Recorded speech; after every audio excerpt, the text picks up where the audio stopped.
Hello everyone, I'm here with McVety. Did I pronounce it correctly? McVety. McVety. Yeah. I'm sorry, I didn't mean to insult you. That's fine. I don't know if you remember, but I actually lost to you a couple of times. Do you remember any of those matches? I remember one match at like Grand Prix Vancouver, and I also think we played like a week ago in the Arena Open Oh, for Sealed. did I lose? Yeah, you lost. Okay, that sucks. For people who don't know Max, he's kind of known in the Magic community. He has 3 GP top 8s and Star City Games Invitational win. And you're also working as a mechanical engineer in one of the startups. Is that correct? Yeah. I've been there like 6 months, but so I'm still kind of new. But I've been an engineer for like 5 years, so it's definitely was tough to balance with like being a full-time Magic player and a full-time engineer. But it's a really fun job. I like it a lot. Yeah, let's start with that. Like, if you can just talk about what you're doing for job. I don't know anything about that kind of stuff. I'm just a kind of dummy guy with no education. So, if you can just enlighten us, that would be great. Yeah, the company I work for right now is called May Mobility. They're like a startup that makes self-driving shuttles. So like in my town, Ann Arbor, there's going to be a shuttle route where like in theory eventually there'll be like a car that could just like work like a bus, like going around like different bus stops, and it won't have a driver, and you can just get in and then it'll drive you to the next stop, and then you can like get off. And I'm basically like designing the like mechanical aspects of like what that takes, because there's like a bunch of like sensors and stuff that have to get like placed all throughout the car. And so I'm basically like a design engineer. Like I use my computer. I got really interested with the car thing. I don't really know anything about it, but I watched like a couple Elon Musk interviews, and he said that it's actually not that far away that we will have like self-driving cars. Is that actually the case? Like, are we close to that? Well, we kind of are basically already there. Like the current like Teslas, they can drive themselves on freeways and stuff. So that already exists, and like I think sometime this year there'll be like self-driving semi-trucks on the freeway too. Wow. But my company focuses on like driving on the freeway by like without a driver is like very different than like driving like downtown in a city. So my company is more like focused on like following like preset routes through a city, and it just requires like a lot more technology to like not hit people that are like crossing the road and stuff. So is it a problem that it's not like 100% that they will like not hit anyone, or is it a problem with the law that they just don't want to allow that yet, or like what is going on with that? I assume that part's like really complicated. I don't really know much about the like legal side, but I think that's something that's gonna have to be figured out pretty quick in like the automotive industry, because it's pretty important to not kill people. I mean, yeah. Even if you, yeah. Do you think that if it gets to a point where it like the automatic cars would still kill less people on average than like the actual drivers, but sometimes it would still happen, they would like allow that? I think, yeah, like that's the complicated part, is I think they're already probably safer than like a human driver. Like I think the technology is kind of already there, but if a self-driving car still does something wrong, it's like whose responsibility is it is like a pretty big question, because like car accidents happen all the time, but if a car accident happens with a autonomous vehicle, it's like, well, like, is it the driver's fault? Is it the car? Is it like the manufacturer's fault? And like, I don't actually know the answer to these questions, but I think it's complicated for sure. Yeah, I mean, I didn't really necessarily expected you to have all the answers, but I don't every day I don't meet a guy like that, so I don't know. It's just interesting. I wanted to ask about it.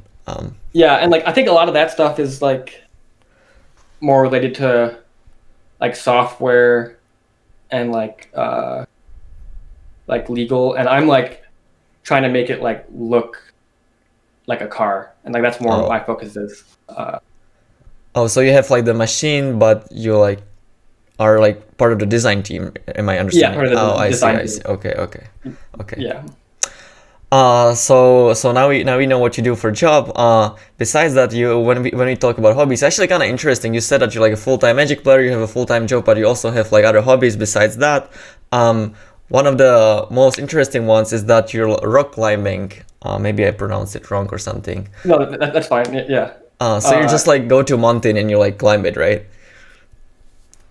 No. Basically, well, sort of. So I've been like climbing since I was like 12 years old or something, and I started out in like a indoor climbing gym Mhm. where it's just like a really tall wall with like a bunch of like plastic climbing holds screwed into it, and I've always been kind of like really lightweight, so like climbing just kind of came naturally to me. Mhm. And in high school, I would like go to like climbing tournaments like around the state, and it was just like really fun. How does I'm sorry to interrupt. How does like a climbing tournament work out? Like you just have to climb it the fastest, or?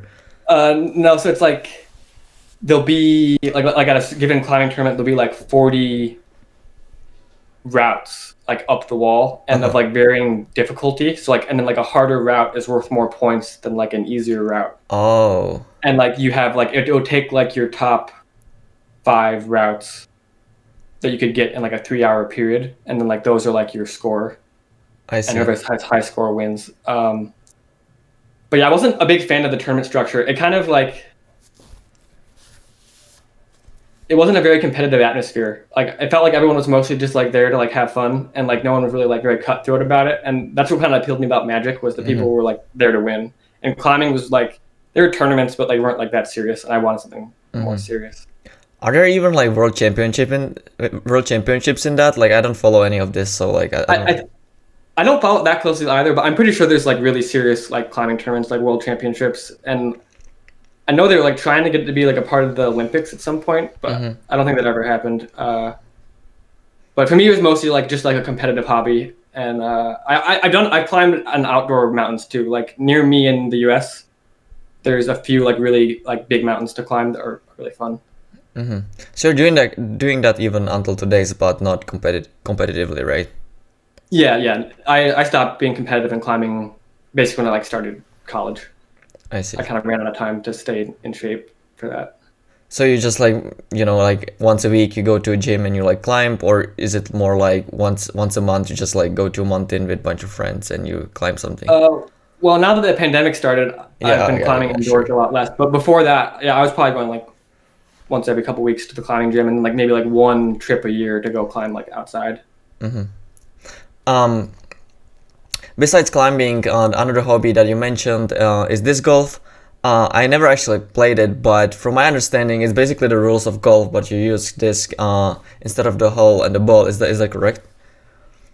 Yeah, it's like exactly like golf, but it's usually like more in like a wooded area. And I'm in Michigan in the U.S., and there's like a lot of forests here, so there's like courses just like all over Michigan, and it's kind of close to just like going on a hike, and then like every 10 minutes you like throw a frisbee at a hole, and so it's just like a relaxing hobby of mine. Do you prefer it to regular golf, or like why are you doing that instead of the regular golf?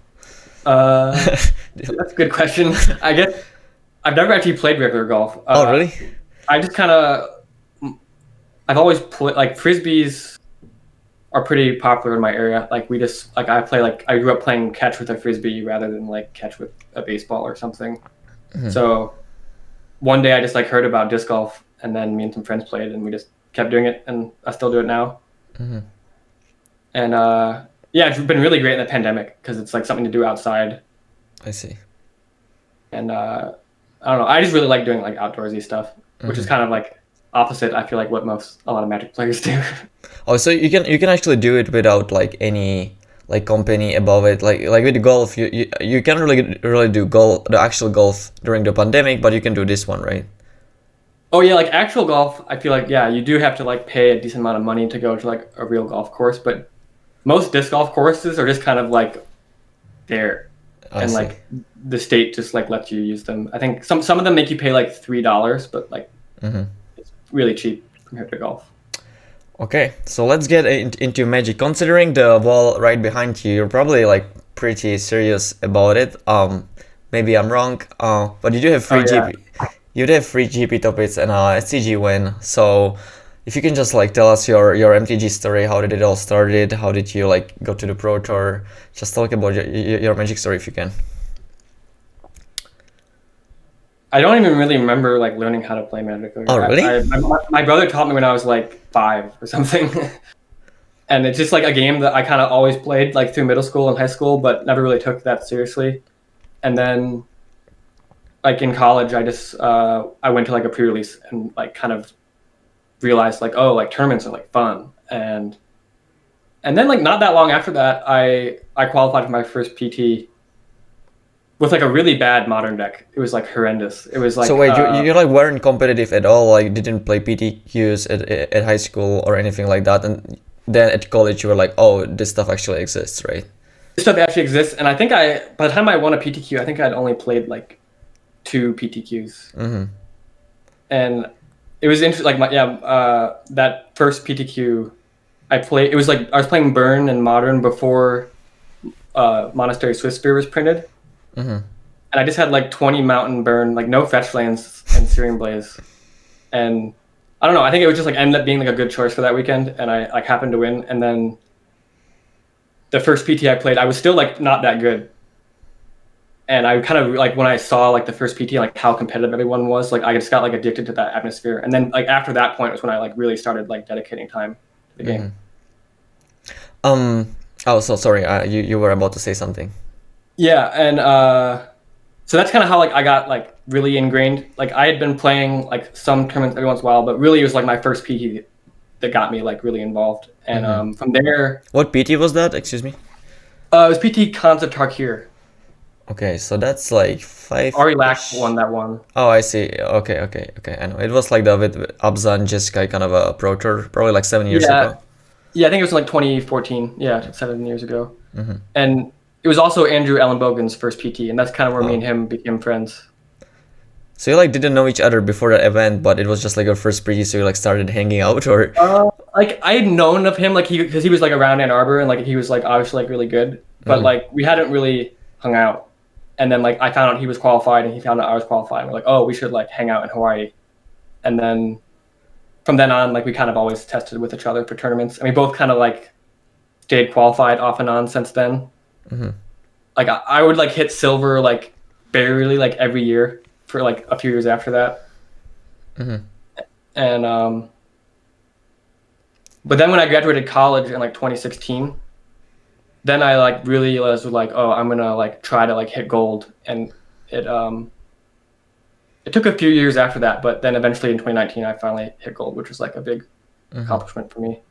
And I just wanted to like play all the PTs in a year, because for me, like the whole point of playing Magic was just to play as many PTs as I could. You mentioned Andrew Ellenbogen. I actually made an interview with him like a month ago, and he actually said that for people who don't know, Andrew Ellenbogen won a Pro Tour with a White Weenie deck, and he said that you like played a big part in his win. You were actually the person who knew the most about the deck. Everyone started playing it because of you. And he also said that you just always play aggro decks. Can you just like talk about it a little bit? Yeah, sure. So I'll start with the PT. Sure. Yeah, it was like one of the first PTs where I feel like me and Andrew and a few other Ann Arborites, like Tyler Hill and Kyle Boggamus, we were like all qualified. And so we all got to like finally like test together for like one tournament, and we kind of like all had our own pet decks. Like I think honestly like a week before the PT, Andrew was gonna play Blue-Red Phoenix. But then in like the background, I had been like working on this White Weenie deck, and like I started just like I went on like this ridiculous streak where I just like never lost a match on Magic Online with it. I was like, Andrew, you have to like consider this deck. And we were like worried that like it might be really bad versus like Jeskai Control. So then Andrew just like played me like 10 matches in a row of Jeskai Control, and I won all of them. And then he like literally just audibled that day. And so he played the deck with like very little experience, but it's a pretty easy deck to pick up. So like with my like sideboard guide, and like at that point I was like pretty knowledgeable about it. So I was like, here's how we sideboard, and then he won the whole tournament. So it was just like it was kind of a crazy experience. As for the aggro part, I even talked to Marcus Long, and he said that you just literally always play aggro. You're like the aggro master. Like the popular belief is that aggro is like easy, or people who play it maybe aren't that smart, and that's like definitely not true. Why do you like play aggro so much? Why do you like it so much?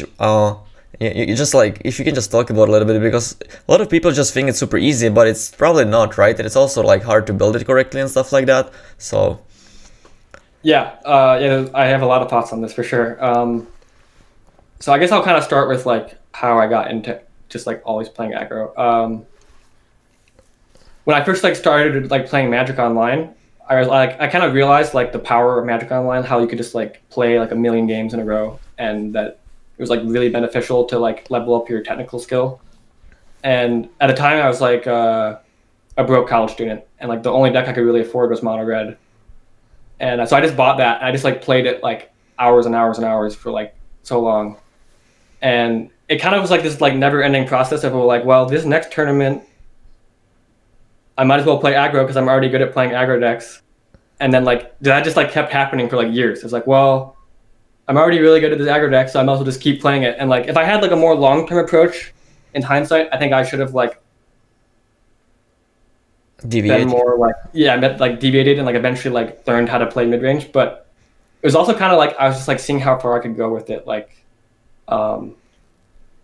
with only playing aggro. And like I kept doing better and better, so I was like, well, I'll just like stick with this. And eventually it just kind of became like my like brand was to just always play aggro. And it mostly worked out. Like there would be like periods of time where aggro would be like bad in the metagame, and that would kind of suck because it was like, well, now I just have this like bad deck. And but I'd usually just like persevere through that and like just like do okay. And I don't know, it was really fun, and something about it was just like kind of naturally appealed to my how I thought about the game. Like I just wanted like a really simple tool so that I could like really like go deep on like the What I'm curious about to know is that as you said, like you kind of master certain archetype or strategy, but sometimes it's bad in the meta game and it like really hurts you.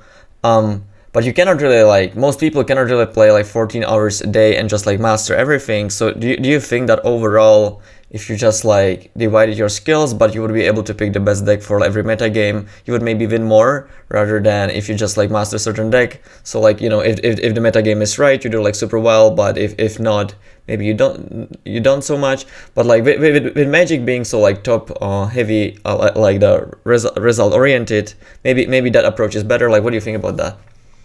Yeah, there's definitely benefits to both, because it was nice. Because if there was ever a weekend where aggro was good, I just felt like I just like top eighted. Like that's usually where most of my top eights happened. Like so, it's sort of like the broken clock is right twice a day saying, where like if you just always play aggro, eventually aggro will be good and you'll be set up to do really well. And yeah, like you said, the top heavy nature of Magic kind of benefits that. But I think I truly believe that overall having a more balanced approach leads to winning more. But it also takes a lot of time to learn all the decks. So I think in my position where I was like always not all in on Magic, like I was always splitting my time between a full-time job or like school or like rock climbing. It was best for me to just focus on one archetype and just like master that. But I think for most people who are really trying to like dedicate like all their time to Magic, they should like broaden their range. Does that happen even in limited? Like, do you always play aggro in limited as well? Yeah. You do? It's some like ridiculous stat. Like I looked at my last like 12 PT drafts. I went 2-1 in all of them with red white. Just no difference. It was insane. And it was just because like I always like didn't leave myself that much time to learn the draft format, and then I would like draft like 10 times, and I just like draft red white every time and go 2-1. I'm like, well, there's nothing really wrong with this. I'll just keep doing this until it like hurts me. Do you maybe think that the people around you like kind of knew it, so maybe it was like more open than it should have been? I don't think I was I don't think I was famous enough for that to happen, to be honest. I think mostly people in PT drafts are a little bit more open than they should be. And if I just like force my aggro deck down their throat, like they're just gonna let me have it for the most part because they want to like draft what's open. And I think if you can be kind of a bully often they'll let you do that at the PT. Well, they're still passing to you in the first pack, right? And like if they just take red and white cards, like you cannot really force them out of it, right? Like Yeah, you can't they don't even know, like. Yeah, so maybe it definitely like was more of a factor than I thought. Just like people knew that I liked to draft it, but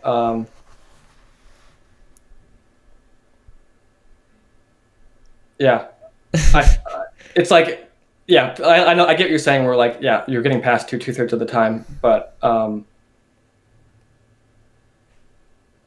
I mean, it's fine if you don't have anything to add to that. Like, it's, yeah, I don't really have much to add to that, I guess.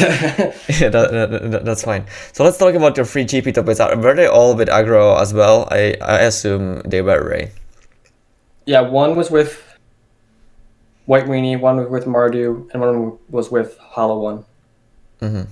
Well, Hollow One isn't necessarily an aggro deck. Well, I guess it kind of is, but yeah, it's like it's almost like a combo aggro deck or something. I don't really know how to describe Hollow One, but I really love that deck. Like, there's something about casting like Burning Inquiry at playing for a Grand Prix top 8 that's just like very exciting.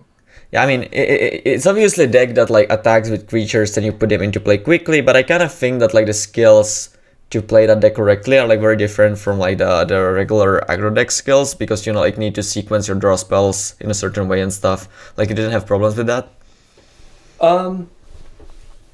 No, yeah, and like I think my range is a little bit broader than like people would think. Like Mardu Vehicles honestly was more of a mid-range deck than an aggro deck. It was like an attacking mid-range deck. True. Like it was pretty grindy, like Scrap Heap Scrounger and like Gideon. Yeah, they're especially like post board, right? You're like board into this like Planeswalker control, basically. Yeah, I would like always board into control deck. So I think that is like a big thing that people kind of don't really think about with aggro decks. Like you're still playing Magic. Like just because you're playing this like attacking deck doesn't mean you can't play like a normal game. Like I would almost always sideboard into like a more mid-range attacking deck. And I kind of think people when they play them, they like lock themselves into this like, well, my main plan is just to curve out and kill them, but like most games that doesn't work. Like most games you're gonna like get them to like 7 life, and then there's gonna be like a weird board stall, and you're gonna have to like grind out some value and like sneak through the last points, and like you kind of need to like plan for like a long game.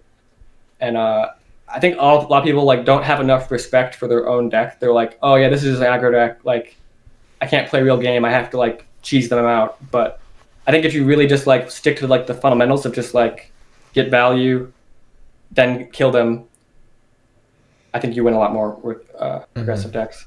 That makes sense. Yeah, it's definitely the case for me as well. Like I don't really play aggro that often. I don't really like it that much. And anytime I play it, I kind of feel like I have to kill them like super fast. Otherwise, I will like lose the late game, and then you just lose because you like lost value on the way. So I definitely know what you mean. Yeah, and it's like hard. Like you need to like have a plan to like win a longer game, and it's really hard to like. Usually that plan is like different depending on exactly how like your opponent stabilized, or like exactly what deck you're playing against, and you need to have like kind of a creative mind for like how to like sneak through the last like 5 points. Besides the free GP topics, you also won the SCG Invitational. Does it mean that you played the SCG tour a lot, or was it just kind of an accident, or like how did it happen? Yeah, I'd say my focus has always been like Wizards of the Coast tournaments, like Grand Prix and stuff. But there's just a lot of SCGs in my area, and there was like always an invitational that was only 2 hours away. So I'd always play SCG Columbus, and that was the SCG I won. And yeah, that was an awesome experience because like suddenly I went from like no one really knowing who I was to like having a clue token, and a lot of people at SCGs just like knew me. So that was definitely like really motivating. And also, like when I won the Invi, I immediately top eighted the Grand Prix the next weekend, and that was like in the 2-month period in between college and me starting my first job. So it was like when I like finally had like enough free time to like dedicate my like whole brain to Magic, I like did really well. So, yeah. Did you ever think about like, because as you said in the 2 months period where you weren't thinking about anything else, you did really well. Did you ever think about like doing that for a longer period of time? I kind of thought about that like every day of my when I was working, because like wow, I could just be like playing Magic instead of like designing these card parts. But I don't know. I didn't. I never really had a good point to really fully jump all in. Like, I think. Do you remember when they announced 6 Pro Tours? Yeah, I do. Yeah. If that had actually happened, I think I likely would have quit my job that year, because it was going to be so hard to go to all 6 with like a full-time job, and like I really wanted to go. So like I think that would, if that year just like continued, I think I likely would have gone full-time into Magic. I see. But obviously that didn't really pan out. Yeah, I mean, yeah, they took away everything from us. So you're like you became gold at some point, but you know. I was gold that year, so I was going to be a gold to go to all 6, and then it was just 4, and then like at that point,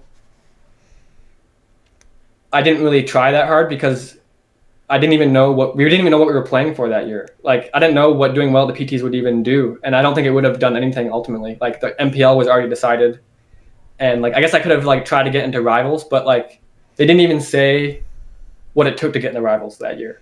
So I was just like so unmotivated. So at that point, I just like showed up to the tournaments and like played hardened scales, and it was like really fun to travel and stuff. But for me, I need to have like a plan set out of like you need this many finishes to get this reward, or else I'm not gonna like try that hard. So because of that, are you maybe like not playing as much like currently, or what is going on with you right now? Yeah, I basically retired from like pro level Magic. I still play usually like the draft formats online or like some cube, but until maybe the pandemic ends and like maybe they tell us what the new paper pro play system is, I may come back then, but for now I'm just kind of focusing on my career and like family here and stuff. Well, I wish you the best for that. It was fun talking with you today. If you guys liked the video, please click on the like and subscribe button. Thanks, Matt, for your time, and see you next time, I guess.